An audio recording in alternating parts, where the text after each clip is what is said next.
নমস্কার বন্ধুরা, আবারও একটা সুন্দর মাছের ভিডিও নিয়ে চলে আসলাম। দেখেন, বড় মেয়েদের বাড়ি বড় জামাই বাবাজি মাছ ধরতে গিয়েছিল। কত সুন্দর সুন্দর মাছ ধরে নিয়ে এসছে। এগুলোকে ভোল মাছ বলে। দেখেন, এগুলো সব ভোল মাছ।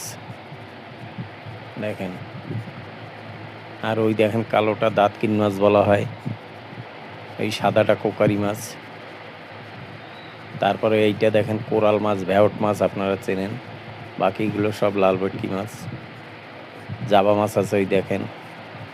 তো খুব সুন্দর এবং সুস্বাদু মাছ, অনেক দামিও মাছ। আর এই হাওয়া, বৃষ্টি, তুফানের ভিতরে এতগুলো মাছ ধরা খেলা কথা না।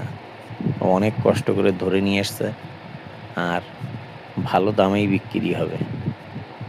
যাই হোক, ভিডিওটা যদি ভালো লাগে চ্যানেলটাকে সাবস্ক্রাইব করে দিয়ে বেশি বেশি করে পাশে থাকবেন, উৎসাহ বাড়াবেন, তাহলেই আমি এগোতে পারবো। ধন্যবাদ, ভালো থাকবেন, সুস্থ থাকবেন।